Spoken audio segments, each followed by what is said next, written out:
হরে কৃষ্ণ হরে রাম। আমার গোপুসোনাকে শতকোটি প্রণাম, আর আমার গোপুসোনাকে অনেক অনেক ভালোবাসা।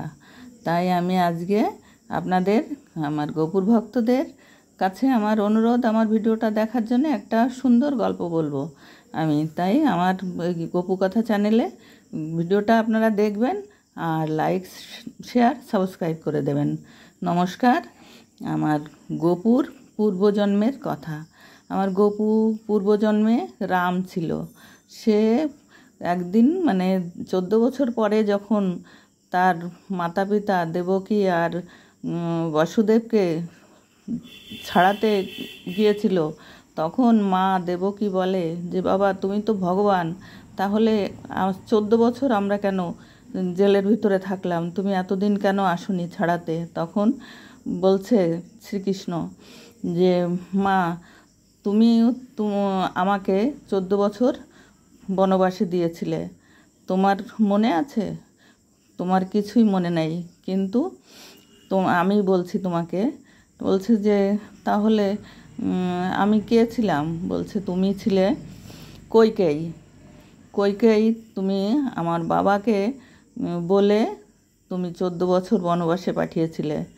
তাহলে তোমার কৌশল্যা কে ছিল? কৌশল্যা ছিল আমার মা যশোদা। তাই আমার মা যখন 14 বছর আমাকে পায়নি, তাই আমার মায়ের কাছে আমি 14 বছর মানুষ হয়েছি, ওখানে আমার যশোদা মায়ের কাছে। তাই আমার যশোদা মা হচ্ছে কৌশল্যা মা, আর কইকেয়ী হচ্ছে তুমি। তাই তোমার সেই 14 বছর পূর্ণ হলো, তাই আমি তখন এসেছি তোমাদের উদ্ধার করতে। তা মাই হোক, আর সে মা মানে সন্তান, ভগবান হোক আর সাধারণ কেউই হোক, অন্যায় করলে সেটা ভোগ করতেই হবে, তার শাস্তি পেতেই হবে। তাই কইকেয়ী যখন দেবকী রূপে পরের জন্মে আসলো, তখন তাকে এইভাবে শাস্তি নিতে হলো, সেইটা বুঝিয়ে দিল ভগবান শ্রীকৃষ্ণ। তাই যেই করুক না কেন, তার কর্মের সাজা সে পাবেই। তাই কৌশল্যা দেবকী মায়ের কিছুই মনে ছিল না, সেটা ভগবান শ্রীকৃষ্ণ সে বুঝিয়ে দিল যে আমি আগের জন্মে রাম ছিলাম। রাম হয়ে আমি দশরথ রাজার ঘরে জন্ম ছিল, আর মা কৌশল্যা, কইকেয়ী, সুমিত্রা। তা আমার কৌশল্যা মা আর কইকেয়ী মার দুইজনই তুমি আর যশোদা মা। তাই যশোদা মায়ের কাছে আমি সেই 14 বছর লালন পালন হয়ে আমি তার কাছেই ছিলাম, আর তুমি সেই যন্ত্রণাটা পেলে কারাগারে বসে। তা তোমার সেটা এখন শোধ হলো, তাই আমি তোমাকে উদ্ধার করতে এসেছি। তুমি এখন উদ্ধার পেলে। তাই বলছি যে যে কেউ হোক, ভগবান হোক আর সাধারণ মানুষই হোক, তার কর্মের সাজা সে পাবেই। ভগবান সেটা নিজে বুঝিয়ে দিল যে সাজা হাত থেকে কেউই রেহাই পায় না। আমার গোপু সোনাও কারোর সন্তান ছিল, এ জন্মেও, পূর্বজন্মেও ছিল, তার পরের জন্মেও ছিল। এরকম করেই মানুষেরও পরিবর্তন হয়, আর তাদেরও কর্মের ফল তারা পায়। যে যেমন কর্ম করে সে সেরকম কর্মফল পায়। তাই আপনারা তো জানেনই, সবাই জানেন এসব, তবুও আমি গল্প করে বলছি আর কি, যে এটাই হচ্ছে মানুষের কর্মফল সবই মানুষের কর্মের উপরেই হয়।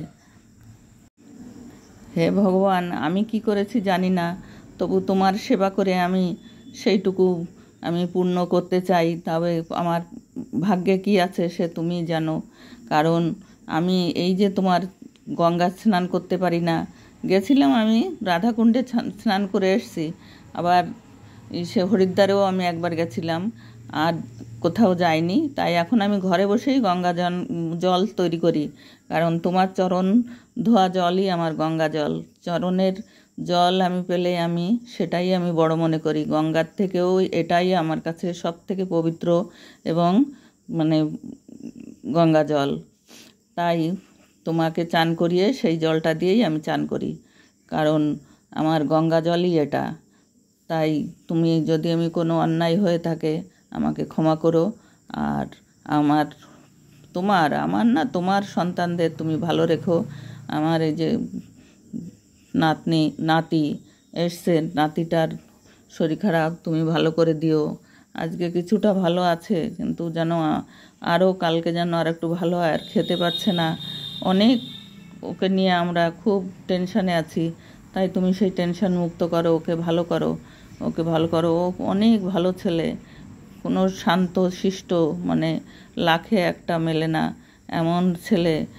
তাকে এরকম কষ্ট দিলে খুব কষ্ট পাচ্ছি আমরা। হে গোবিন্দ, হে গোপাল, তুমি ওকে ভালো করো। আর তোমার করুণা ছাড়া আমরা তো এক পাও চলতে পারি না। তুমি আমাদের যেভাবে চালাও সেইভাবে আমরা চলি।